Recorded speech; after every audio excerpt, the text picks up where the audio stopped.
Comment prendre les bonnes décisions rapidement? Dans cette vidéo, je vais te parler de prise de décision, prendre la bonne décision, je vais te parler de vision, je vais te parler de futur, je vais te parler d'inspiration, je vais te parler de choses qui font sens pour toi et surtout, je vais donner 3 clés pour prendre beaucoup plus rapidement les bonnes décisions. Alors, prendre ces décisions rapidement. Alors ça, c'est déjà une première chose. Encore faut-il prendre la bonne décision. Et le problème, c'est que souvent, on a peur de se tromper, de prendre la mauvaise décision. Et c'est pour ça qu'on procrastine sur cette prise de décision. Je le sais parce que j'ai été, et je l'ai été pendant très longtemps, et je dirais le champion du monde de la procrastination intelligente vis-à-vis de la prise de décision. Et le problème, c'est que dans le passé, c'était il y a quelques années, voire même ça m'est arrivé il n'y a pas si longtemps que ça.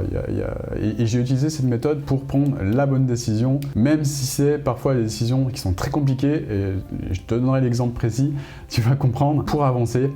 Mais en tout cas, le but, c'est de prendre la bonne décision et de ne pas perdre de temps, de ne plus perdre de temps dans cette prise de décision. Moi, ce qui m'handicapait le plus, c'était ça, c'était prendre des décisions qui sont challengeantes vis-à-vis d'un changement de vie, d'un changement de direction. Je me souviens, il y a quelques années, je m'éclatais pas du tout dans la ville dans laquelle je me trouvais. Pourquoi? Parce que je me sentais attiré par quelque chose de plus grand que moi. Je me sentais attiré par un potentiel supérieur et je me disais, ok, là, ce qui se passe, c'est que 1. Je ne suis pas heureux dans ce que je fais, dans la vie que j'ai actuellement. 2. Je fais toujours les mêmes choses, les mêmes erreurs, je suis toujours bloqué dans le même type de schéma. 3. Je me plaignais donc dans ce mode je ne suis pas bien, et je bouclais dans ce mode. Et j'en parlais à qui voulait l'entendre. Donc les personnes que je fréquentais à l'époque, les amis que j'avais à ce moment-là de ma vie, eh bien je leur disais je suis pas bien, je suis pas heureux, ça va pas, je sais pas ce que j'ai, etc. J'étais dans ce mode un peu plaintif. Donc ça peut arriver, tout le monde peut être dans ce mode, évidemment, c'était mon cas. Le problème de tout ça, c'est que j'avançais pas. Donc j'étais bloqué dans cette situation. Je savais au fond de moi que je devais prendre une décision, mais vraiment définitive, importante, de changer de cadre, de changer de milieu, de changer de ville. Pourquoi? Parce que je savais, et je l'avais compris, et je le ressentais, que j'avais des blocages émotionnels liés à l'endroit où j'étais. Pour moi, à ce moment-là de ma vie en tout cas, je savais au fond de moi que la grosse décision que je devais prendre, c'était changer d'environnement. Je le savais au fond de moi, mais je procrastinais, et je suis resté des années dans ce mode, en mode je suis pas bien, je suis bloqué, oui, je sais que je dois partir, mais où partir, nanani, nanana. Donc je faisais des analyses avec le mental, je faisais des tableaux croisés dynamiques, le truc là, ville 1, ville 2, les avantages, les inconvénients, avantages, inconvénients, nanana. Et puis bizarrement, je faisais des listes comme ça, d'avantages, d'inconvénients. Et puis je me disais, ouais, donc il y a 2 villes qui m'inspirent actuellement. Donc à l'époque, j'étais inspiré par Lyon et Bordeaux. Donc je me disais, ouais, il y a cette ville de Lyon, je veux vraiment...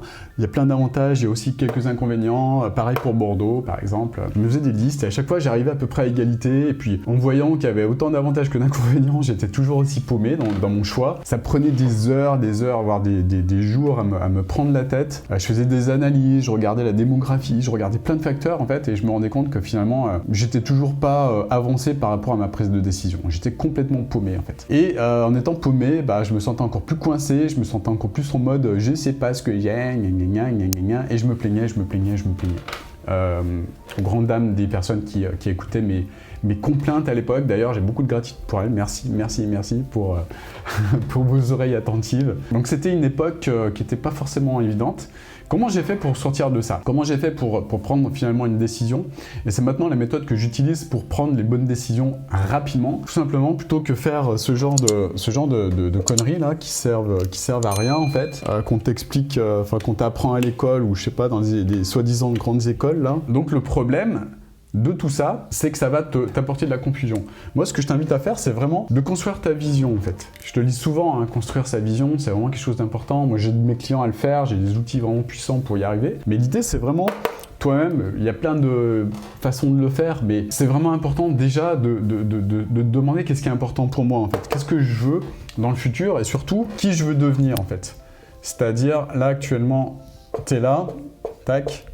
L'idée, c'est, au travers de cette vision, quelle est la personne qui sera en mesure, en 2030, eh bien, ça c'est ma vision de 2030, tac, quelle personne j'ai besoin de devenir pour réaliser cette vision de 2030. Voilà, ça peut être la personne qui est confiante en elle, la personne qui est compétente, la personne qui est honnête évidemment, qui est intègre évidemment, la personne qui sait gérer des équipes, qui a le charisme, la connaissance pour gérer des équipes, pour créer un business qui l'inspire par exemple. C'est la personne, donc ça c'était la confiance on a dit, c'est une personne qui a les capacités bien de vivre, de créer un business en toute autonomie, donc un business qui va lui apporter la liberté géographique, la liberté temporelle, la liberté d'action, la liberté d'être entouré des personnes qu'elle veut, etc.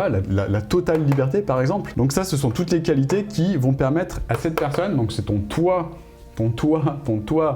qui m'écoute là, de 2030, ça c'est ton toi du futur qui sera en mesure de construire cette vision du futur, cette vision de 2030. Voilà, donc l'idée c'est vraiment de comprendre, ça c'est ton toi de maintenant, et quelles sont les choses à mettre en place justement pour devenir cette personne, et c'est totalement possible, moi je l'ai fait. Donc moi je l'ai fait et des centaines de personnes l'ont fait aussi, qu'on a pu accompagner, donc c'est tout à fait possible d'arriver à ça, de devenir cette personne nouvelle, donc qui agit différemment, qui a des idées différentes de maintenant, qui a des croyances différentes de maintenant, la version 2.0, version de toi de 2030. Donc l'idée c'est vraiment de prendre le temps de lister tout ça. Ça c'est la première étape, donc définir ta vision, créer l'identité de la personne que tu dois devenir pour créer cette vision-là. Ok ? Mets-moi un like si c'est clair pour toi, si les choses sont très claires. Et ça, c'est tout à fait possible. Tu peux avoir une vision, tu peux créer ce que tu veux en fait. Tout est possible dans la vie, tout est possible. C'est pas moi qui vais te dire l'inverse. Hein. Tu peux créer un empire si tu veux créer un empire. Tu peux créer un empire contributif. Tu peux créer des choses énormissimes pour toi. Moi, je pensais que c'était pas possible. Hein. Moi, ça, à l'époque, en 2015, là, je pensais que c'était pas possible. 2014, je pensais que c'était jamais j'allais pouvoir créer cette vision. Et quelques années plus tard, j'y suis arrivé. Pourquoi ? Parce que j'ai fait le travail nécessaire pour devenir cette personne. Le Olive de 2000... de 2000, à partir de quand j'ai commencé de 2020, voilà, j'ai commencé à avoir des résultats, quoi. C'est ça, en fait. Et c'est une progression permanente. Et j'ai pas fini, en fait, moi-même, d'évoluer à titre personnel. C'est un magnifique parcours qui est le parcours d'une vie, en fait. Voilà. Alors, je referme la parenthèse. Donc ça, c'est la clé numéro 1. Et puis, la clé numéro 2, quand tu as une décision importante à prendre, ça va être de te poser la question: est-ce que c'est aligné avec cette vision, en fait? Donc moi, j'ai fait exactement la même chose. Et ça a été beaucoup plus simple et beaucoup plus clair pour moi de me dire, est-ce que Lyon s'est aligné avec cette vision ou pas? Est-ce que Bordeaux s'est aligné avec cette vision-là ou pas? Ça a été beaucoup plus fluide, en fait. Et les choses, elles sont venues en quelques minutes. J'ai ressenti que, pour moi, en tout cas par rapport à qui j'étais à l'époque et qui je voulais devenir surtout, la ville de Lyon était beaucoup plus alignée avec ça. Et j'ai pas envie de dire Lyon c'est mieux que Bordeaux ou inversement, on s'en fout de ça. C'est par rapport à ce que j'ai vécu tout simplement. Mais Bordeaux est une ville magnifique également. Mais à ce moment-là, j'ai compris que la ville de Lyon était beaucoup plus alignée avec cette vision-là. Pourquoi ? Parce que je l'ai ressenti en fait. Deuxièmement, si c'est pas encore assez clair, tu peux consulter cette personne, hein, ton toi de 2030, et lui poser la question: qu'est-ce que t'en penses? Qu'est-ce que tu ferais? Qu'est-ce que tu me dirais? En fait. Et ça, c'est quelque chose de très puissant, de converser avec votre vous du futur. Voilà. C'est quelque chose qui m'a énormément aidé également dans ma prise de décision. Parce que lui, il sait en fait. Cette personne qui est confiante, cette personne qui est honnête, qui intègre, cette personne qui sait exactement comment gérer des équipes, qui connaît comment atteindre la liberté géographique, temporelle, qui a une façon de réfléchir qui est beaucoup plus évoluée. Pourquoi ? Parce qu'il a un système de croyance complètement différent de la version de maintenant. Il sait, lui, vous répondre. Il saura beaucoup mieux que n'importe quel coach, il saura beaucoup mieux que moi, il saura beaucoup mieux que toutes les personnes que vous jugez peut-être influentes. Il le sait mieux que quiconque. Pourquoi ? Parce que c'est vous. C'est votre vous du futur, tout simplement. Donc une fois que vous vous posez cette question, moi c'est pareil, j'ai consulté mon moi du futur, et évidemment ça va être encore plus clair, encore plus marqué. J'ai une conversation imaginaire, donc j'ai dû imaginer les choses, mais j'ai eu cette conversation imaginaire, parce que pour moi c'était clair qui je voulais devenir en 2000. Pour moi c'était 2020. Cette personne là, et elle m'a clairement également donné les arguments qui m'ont convaincu que je devais me rendre à Lyon et habiter à Lyon. C'est ce que j'ai fait et je regrette pas une seconde. Pourquoi? Parce que c'était la meilleure décision que j'ai pu prendre en fait. Pourquoi? Parce que à Lyon, j'ai eu toutes les opportunités, j'ai rencontré des personnes qui m'ont permis de réaliser plein de choses. Bizarrement, hein, c'est bizarre comment ça se passe. Peut-être qu'à Bordeaux, j'aurais eu, j'en sais rien, j'aurais peut-être fait les mêmes rencontres ou pas, j'en sais rien. Mais en tout cas, c'est comme ça que ça s'est produit. J'ai fait mon choix. J'étais 1000% aligné avec ce choix. J'étais 1000% aligné avec mon moi du futur. J'ai pris cette décision, je la regrette aucunement parce que Lyon, c'est une ville géniale. J'ai rencontré tellement de personnes géniales, j'ai tellement d'opportunités géniales. Je referme la parenthèse, j'en parlerai peut-être dans d'autres vidéos. D'ailleurs, abonne-toi à cette chaîne si tu veux rien manquer de ce que j'ai prévu de te livrer prochainement. Puis l'idée de tout ça, en fait, c'est grâce à ça, grâce à cette évolution, de faire de la seconde partie de ta vie un chef-d'œuvre. Et c'est ça qui me donne du drive, c'est ça qui me donne de la motivation, c'est moi-même faire de la seconde partie de ma vie un chef-d'œuvre, c'est ma motivation. Donc pour contribuer à avoir une vision contributive de ce que j'apporte avec mon entreprise, une vision également égoïste. J'en parle dans une autre vidéo. D'ailleurs, encore une fois, abonne-toi à cette chaîne si tu veux rien louper. Je parle des deux types de vision, égoïste et altruiste. Les deux sont importants. Le plus important pour moi, en tout cas, c'est de faire cette seconde partie de vie un chef-d'œuvre contributif, puis un chef-d'œuvre également pour que je me sente bien au dernier jour de ma vie, que j'ai aucun regret. Voilà, c'est ça aussi qui est important pour moi, qui me donne de l'énergie pour aller encore plus loin dans tout ce que j'entreprends et dans tout ce que je construis. Voilà, j'ai fini pour cette vidéo. En tout cas, j'espère qu'elle t'a aidé et qu'elle t'aidera à prendre les bonnes décisions pour le futur.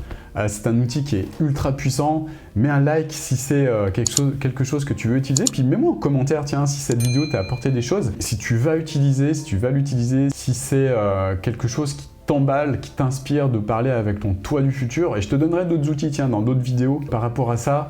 Et pour faire ce que j'appelle ces sauts quantiques là. Je te donnerai des outils quantiques. Pas du pipeau là, comme ce qu'on peut voir parfois sur internet, mais de vrais outils quantiques pour que tu deviennes cette personne qui met en place ses rêves, qui va au bout de ses rêves. Voilà. Je te souhaite dans tous les cas une magnifique journée. J'espère encore une fois que ça t'a apporté de la valeur. Si c'est le cas, un grand like et puis je te dis à bientôt pour une nouvelle vidéo. Ciao!